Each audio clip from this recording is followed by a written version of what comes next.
From the center of the universe, Toronto, Ontario, Canada, this is the SDM Show with your host, Rob Cairns.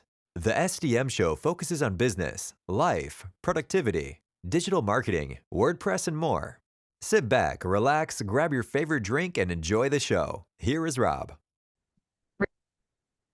Hey everybody, I'm Rob Cairns. I'm the founder, CEO, and Chief Digital Strategist at Stunning Digital Marketing. In today's podcast, I have Mr. Todd Jones with me with his bi-monthly copywriting segment, and we are going to talk all about content. And Todd's going to talk about what is valuable content.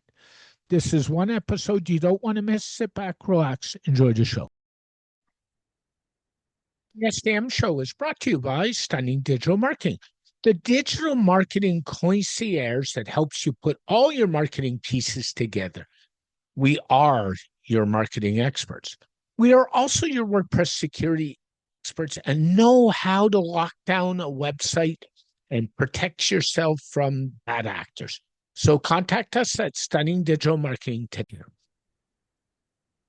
Hey everybody, Rob Cairns here. And today I'm here with my good friend, Mr. Todd Jones from Arkansas, and we are talking about his copywriting segment. How are you today, Todd? Pretty good today so far, so I can't complain. Yesterday a little bit harder, but today I'm okay. I need to get you earlier, I think, on most days, right? I think that's the secret with you. 10 o'clock in the morning, 9 o'clock in the morning. Yeah, you pushed it back today, which I was like apprehensive about, but I did it anyway. So I was like, I got to get out of the house. Today I didn't go to my favorite watering hole. I skipped it to come straight to the office, and just getting across town with traffic today was not easy. Took me longer than it should have, but I got here in time to make me some coffee. I'm actually on my second cup in the office, and listen to some music because as well as I do that music helps me get ready. And so when I was coming in, we're talking about valuable content, but I'm talking about valuable music here in just a second. Yeah.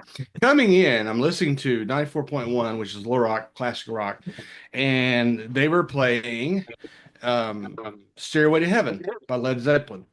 I love Stairway to Heaven. Yeah, it's a great song, right? And so I'm listening to that, and I didn't listen to all of it. I got in about the middle part, and right, just before the big solo takes place. And so I'm listening. I'm like, I got to go back and listen to the whole thing to get inspired, right, for the podcast episode. And so I go back and I pulled it up on YouTube, and instead of listening to the actual Led Zeppelin version, which again is a classic, right? Yep. I pulled up the version that Hart did at the Kennedy Awards a few years back, which is just amazing, and maybe one of the best covers of any song I've ever heard. I mean, just fantastic. And again, that song moves you in a way of inspiration, which is kind of foreshadowing a little bit what I'm going to talk about today, about valuable content. But it's funny you mentioned that song. We were at an event Saturday at Toronto's historic Casa Loma, and the Toronto Symphony Orchestra subset played rock and roll music. Oh yeah. And the song they ended the regular set with before the encore was Led Zeppelin. Can you imagine the symphony doing that now? Which song did they do? They did Led Zeppelin 4, Stairway to Heaven. Okay. And they had two singers with them, and they were pretty good. So it was just a really interesting rendition of it. So if a symphony can do it, anybody can do it. Oh yeah. And so 30 years ago, maybe 25, 30 years ago, when I was living in Fort Worth, Texas, my first job, I was working down there. My first job was at a vending company, which second time I worked at a vending company. And my boss had season tickets to a lot of things, but one of them was the Fort Worth Symphony Orchestra. And one week he said, "Hey, Todd, we can't go to the Fort Worth Symphony Orchestra this week. We got these tickets. I wonder if you'd be interested in going." And I thought, well, that's an unusual experience, something that country boy from Arkansas don't get very often. So I took the tickets. And needless to say, my ex-wife was very pleased. So Sunday afternoon, when you'd normally be taking a nap, we drove downtown Fort Worth and went to the Fort Worth Symphony Orchestra. Turned out it was the last performance of the city at the Mm. the downtown convention center. They were moving to the new Bass Hall, which, if you know anything about um, these theater type performance halls, it's one of the best in the country, probably one of the best in the world. There's these huge angels about 20 feet tall or 20 stories tall. On, anyways, fantastic look at it. You can go pull it up on Google and take a look at the outside. But I never did get to go to that. But we listened to that, and what they played that day, at least at one point, was the Star Wars by John Williams. So Of course. here I was, we definitely recognized the Star Wars music, and so that made it more enjoyable for us because otherwise we're just listening to some nice music. We really didn't, I'm not the best at music appreciation, but I mean, I appreciate popular music, Mm. I guess. But anyway, so it's cool whenever they do stuff like that. And of course, in that video where Hart does that at the Kennedy Center, they have a choir, a massive, huge choir, and they have an orchestra. And it was a fan. I mean, it would have been relevant on any stage in the world. That performance was amazing, and value content right there. I mean, it just blows you away, right? Yep. That kind of music can blow you away. So anyway, So uh, true.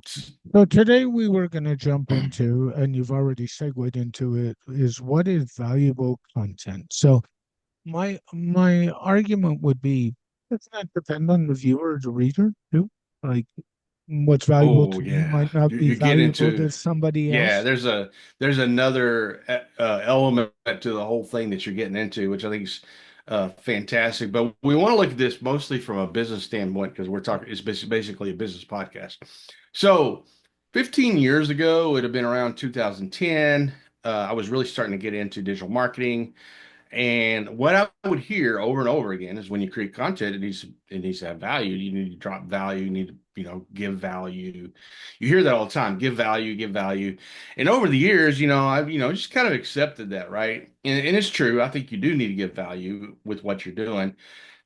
But I asked myself a few years back, what is valuable content? What is giving value? And Mhm. I realized you can tell me if I'm wrong, you disagree with me, we can have a conversation about it. But usually when people say that, they're saying information. Yeah, I Give would us agree. information. And that is a part of value when you're giving something away. Mhm. Information only goes so far, both in our own life as well as what we're doing. And so you don't get any information from Stairway to Heaven, but it moves you, right? Yep. It's Yep. inspirational. Um, you bought tickets to go downtown to listen to an orchestra play it. Mhm. Um, they did, did they give you something of value? Value is a little bit of a perception, is it not? Yeah, they did though. They gave us enjoyment and we had a great night out. So I don't they gave us Uh, they gave us entertainment. They gave us an experience that I mean we saw the orchestra Twilight at the castle. There was an experience. So I would argue there was a lot of value yeah. there.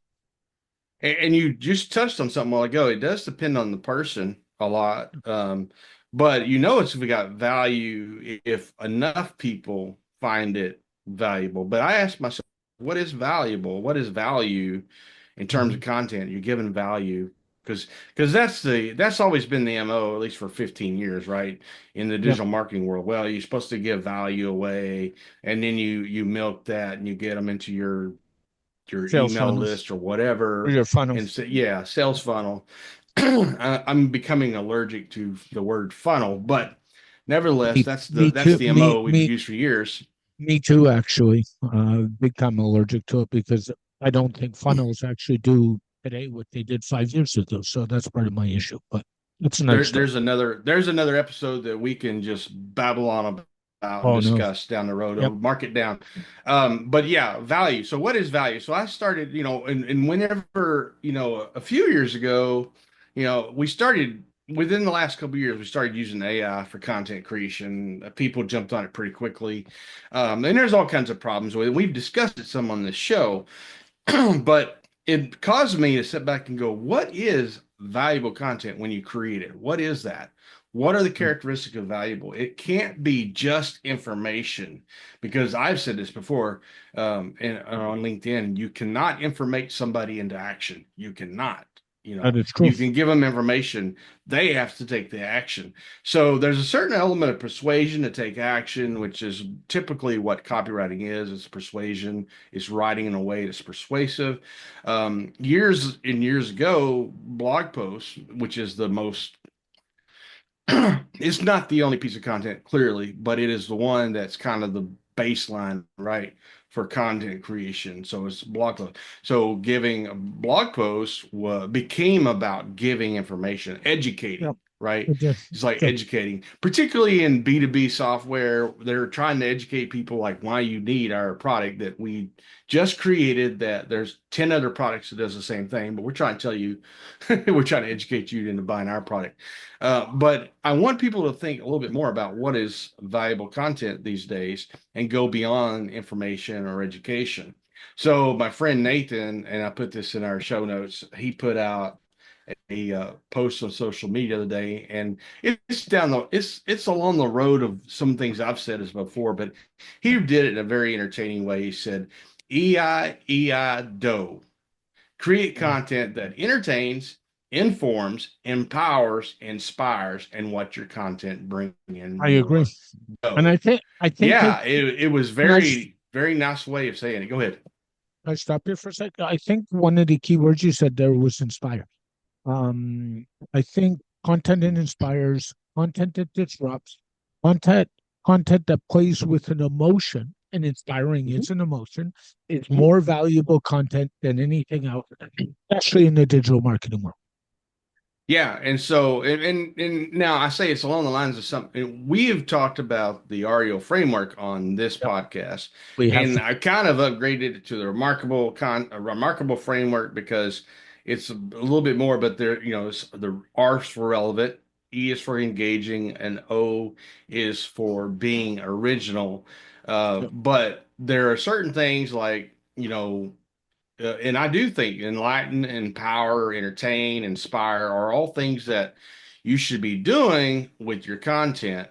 Engaging is really kind of where the emotion sits down. And that's why I like storytelling so much, because storytelling can do all those things. Using storytelling in your content, but it helps. And in fact, it helps with the education part.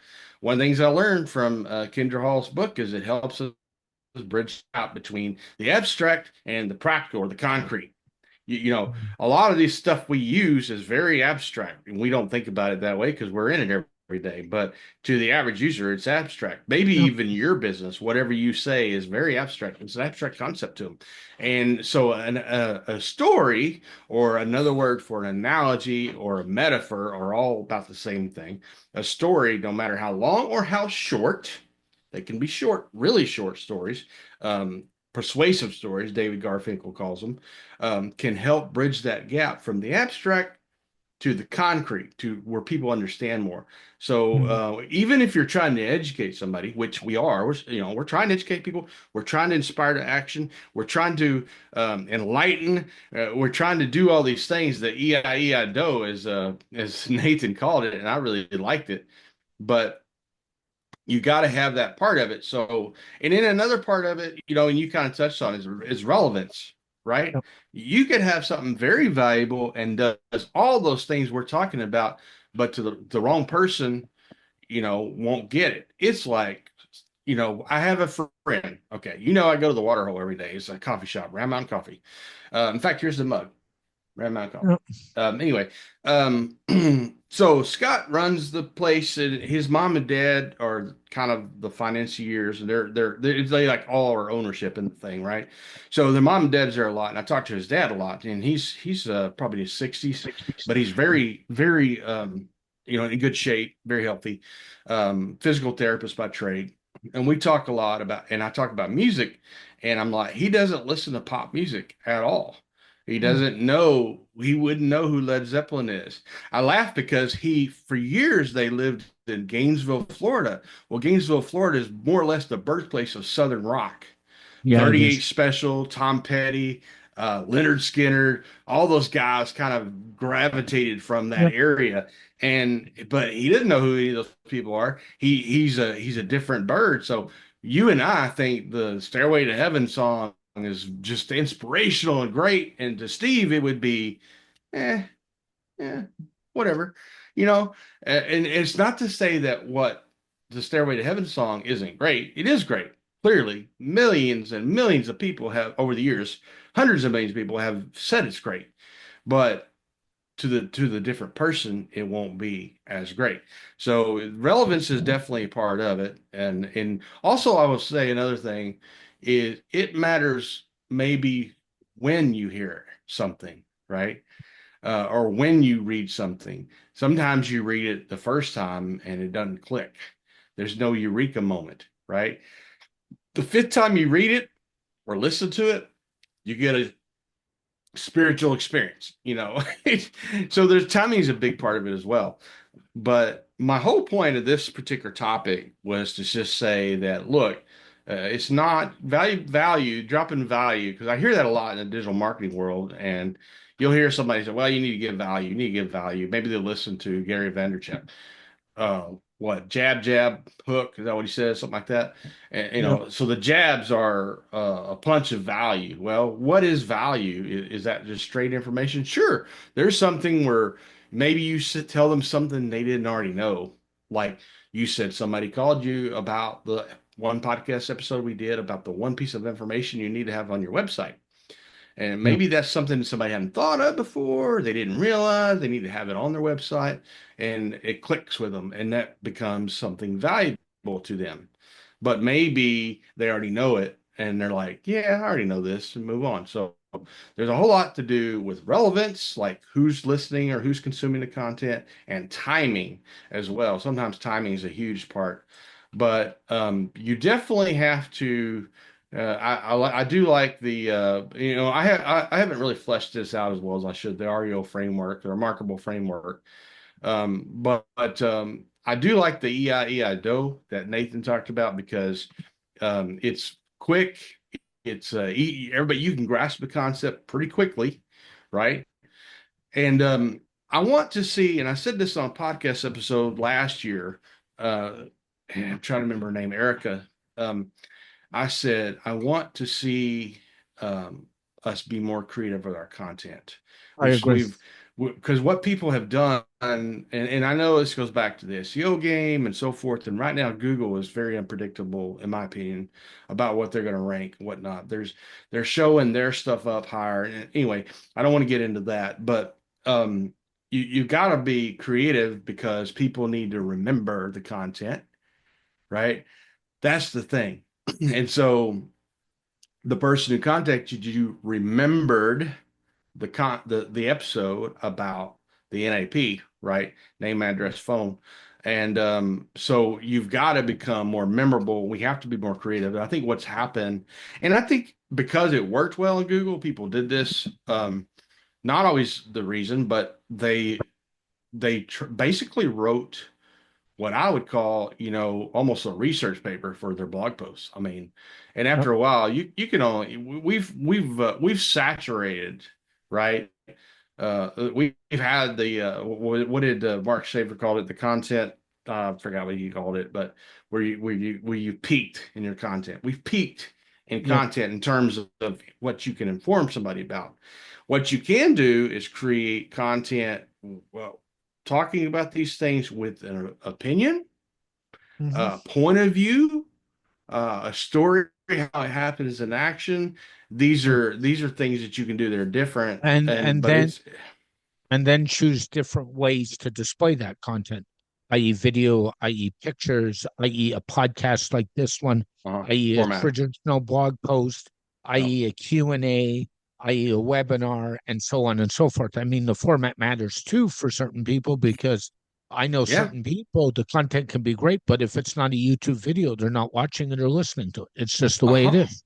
It is. You are right. And then these short videos are starting. I mean, they've really kind of taken off in the last year or two. My friend Lily, who Yep. Nathan knows, she does a lot of these short videos, and she does them for clients. as well as herself. And these 30-second to 60-second videos, they're scroll stoppers in some regard. The And reason short form has caught on though is people are busy. And I'm sorry, the younger generation does not have the tolerance to watch a 30-minute video. They're not doing it. I guarantee it. If it's true, well, you say that, but there are some podcasts that people will listen to for 2 or 3 hours. yeah, but So, podcast is uh, different because with a podcast you can be doing something else. If you're watching a video, you're probably glued to the video. So it's a little different. It depends if you multitask or not. And that's a factor. I it know I depends on what you're doing, though. If you're doing something that doesn't engage your brain very much, I agree. You can do yep, something else. yep. But if you're trying to do something that requires more of your brain function, then listening to a podcast in the background is not easily done. But I say that to say some of the most popular podcasts in the world have long hour, 2 or 3 hours long.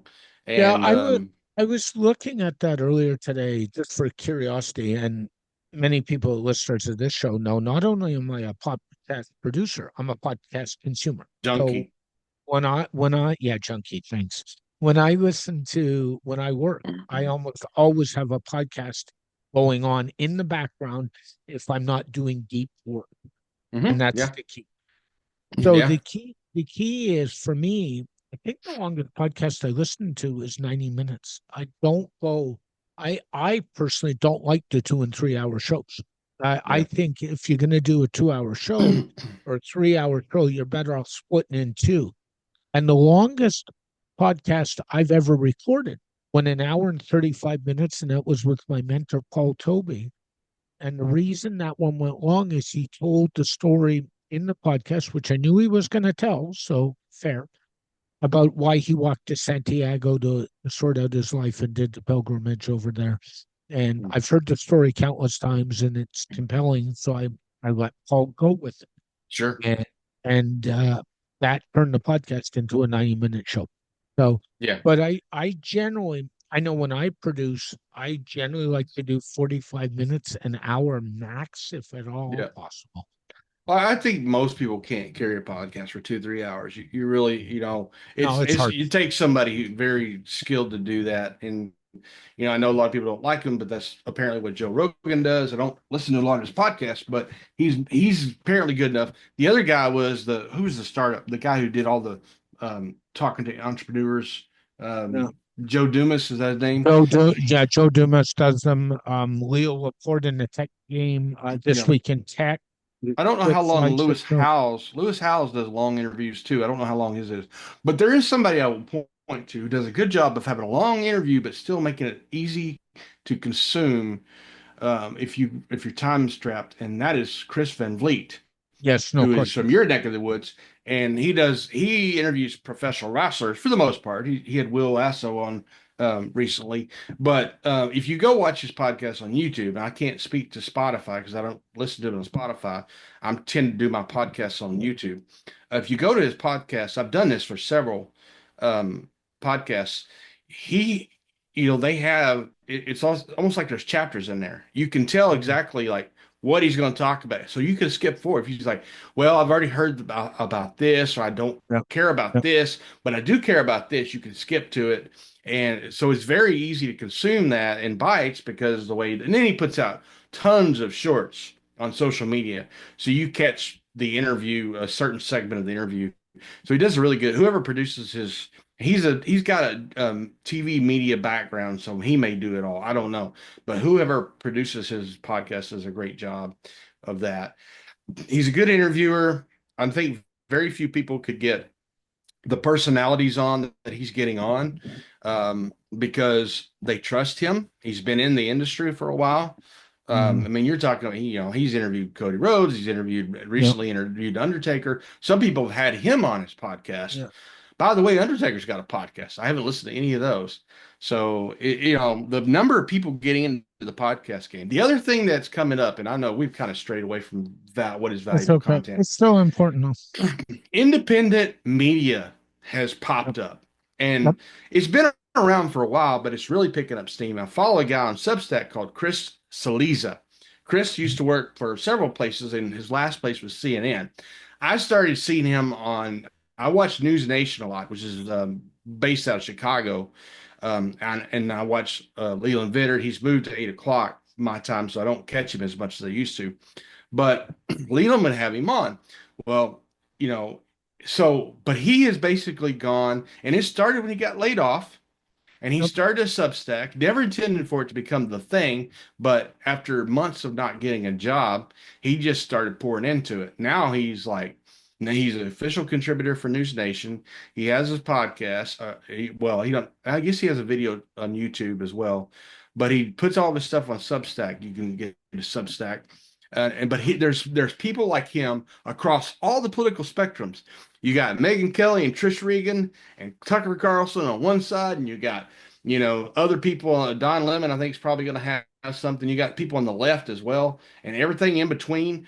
Yep. Bill O'Reilly's done it for years, the no spin zone.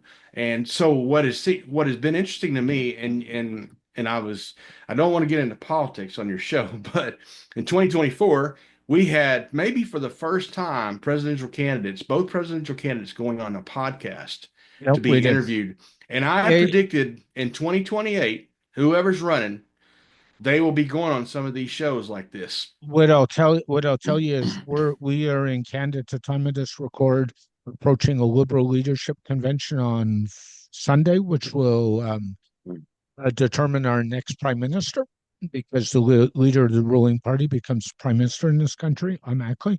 And there was a graphic in the paper yesterday or on one of the news channels that was showing how much each candidate had posted on social media and which mediums they were using. So people don't think podcasts and social media don't have an impact in the political space, especially with the younger generation. I would say they're wrong. I would say Oh, that's yeah, that absolutely. I think you can make a good argument that President Trump won because of, of you know, TikTok. the younger TikTok. generation consuming. Yeah, exactly. I mean, that was one of the reasons that he won. And so that's the thing. People don't consume media like they did even 5 years Yeah. ago, but especially 10 or 15 years ago. And so they are going, rightly so, to where the people are, to get their message out, and so Stop, it's not stop, always what's being called the legacy media. stop right there. That is a boom topic for any business owner. We go to where the people are to get the message out. And Yeah. the reason I want to stop you, Todd, is businesses need always say to me, should we be on every social media channel? And my answer is no. Go to No. where you are that your potential tribe or customers are to get your Yeah. message out. So those words are like gold words. I And just deliver value. yeah, Yeah, I mean, thank you for sharing those. and that's a good example of Yes. it. And again, it's a story, so we're using a story to do that. And I would say, I think if you're looking for a primer, because what you're really doing is distributing your message. You create your message and then you distribute it. And there's a lot of ways to do that. And one can be you take a blog post and then split it up different ways and you distribute it different ways.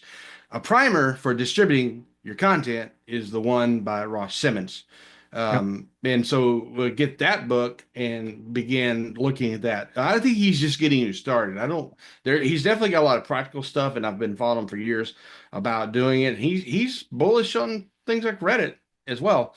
But it does come down to creating, first knowing what your message is, right? Yep.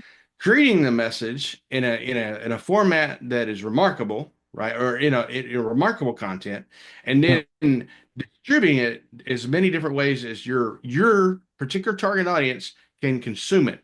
Mhm. So, absolutely, that is a way to do it. And you could get Ross's book, and he'll get you started down that road. You can hire me, and I can help you come up with a strategy. Yeah. And Todd, thanks for sharing what is valuable content. And go on over to copyflight.com and find out more about what Todd does. Listen to his podcast. Todd joins us twice a month, every month, to talk about copywriting tips. And have an amazing day, my friend. Be well. Thank you. This podcast has been brought to you by Stunning Digital Marketing, your digital marketing concierge to help the business owner put all his pieces together, whether it's email marketing, WordPress security, WordPress design and development, PPC, and more. Tech, stunning digital marketing for all your digital marketing needs today. A very special thank you to Todd Jones for joining me on this edition of the SDM Show. The SDM Show is dedicated to my late father, Bruce Cairns. Dad, I miss you very much every day. My mother, Ann Cairns, who's still doing really well and is an inspiration. And of course, Tiz Maroney. And Tiz, I know I've said it, but thank you so much for all the inspiration you give me every day.